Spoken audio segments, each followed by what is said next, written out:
Today we're going to do our first ever Australian club on the series here. The club we're going to learn about is Sydney FC. I'm going to dedicate this one to my friend Leith, who is a fan of the club. Because it's our first time talking about the Australian League, we're going to talk about some of the specifics of how it's run that may be different from leagues you're used to around the world. Football has been played in Australia professionally across a range of different leagues as the top flight throughout the decades. The latest one was founded in 2005. It's called the A-League Men's. It took over for the National Soccer League at that time. This club was founded specifically to become a part of that league as the representative of the city of Sydney.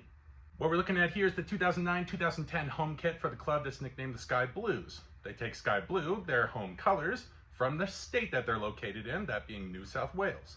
You can see the strip along the sides here gives them their secondary color of white. They also take orange, which you can see on the piping there, along with a dark blue as secondary colors. Their current badge is different from the original in that it doesn't include the orange that you're seeing coming around the edge there.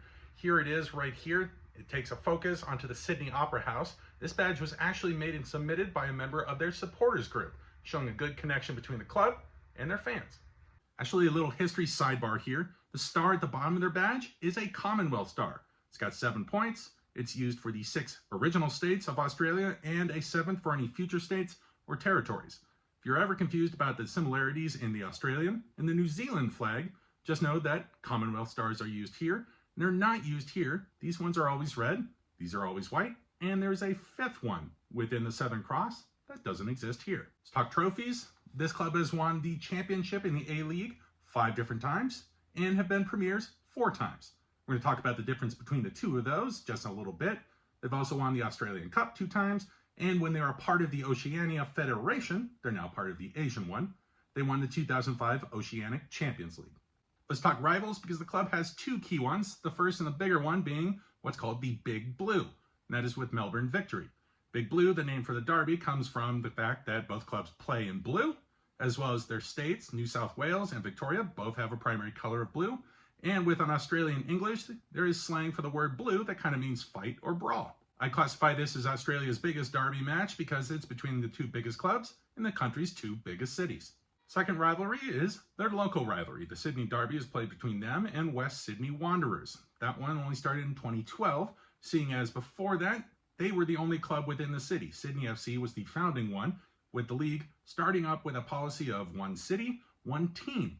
The idea there being that founding clubs could pick up fans quicker if there wasn't a rival team to split the fan base. Okay, as promised, let's talk about some things that are specific to the Australian League, the A-League. When it was founded, it started with just 8 teams, is now up to 12, and next year it's popping up to 14 teams. Those 8 teams started in 7 different large areas around the country and a 7th in New Zealand. The idea of 1 state or city and 1 club was there so that teams could build a fan base right out of the gate for the first 5 seasons, seeing as 4 out of the 8 clubs were brand new at that moment, with the other 4 coming from the old National Soccer League. The league's little differences here are it's 26 match days, that's for 12 teams, so that means that every club definitely plays 2 matches against the other one, with some playing 3 matches each season. After 26 match days, the team that's finished on top of the table is declared the Premiers. They win the Premier Plate, so think of this in MLS terms as the Supporters Shield, the team that finishes at the top of both conferences in MLS every year. This team also qualifies for the Asian Champions League. Then we go into playoffs with the teams finishing 1st through 6th, going into that final series. Teams 3 through 6 play against each other in a one-off match. The 2 winners there play the number 1 and 2 seeds for who goes to the grand final. The winner of the final is crowned the champion. From there, the different thing about this country from most around the world is there is not promotion or relegation, similar to an MLS, but different from pretty much everywhere else. Talk about former players for the club. Let's start with their all-time leading goal scorer, Alex Brosk. The second is an international name of renown, that being the Juventus great Alessandro Del Piero, who joined the club about a decade ago after his time in Italy, scoring a goal almost every other game for the club. And last, Steve Corica, who finished his career with the club playing 5 seasons before managing the club, also for 5 seasons, winning a premiership and 2 championships there. Let's get into 3 players in their current squad, with the first being a rarity in Ryan Grant. He's a wingback for the club.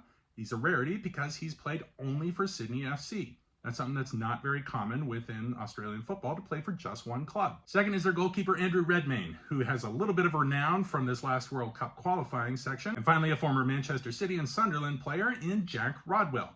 He's a midfielder who has been down under since 2021, transferring to Sydney FC just last year, though. So that's your rundown on Sydney FC from Australia.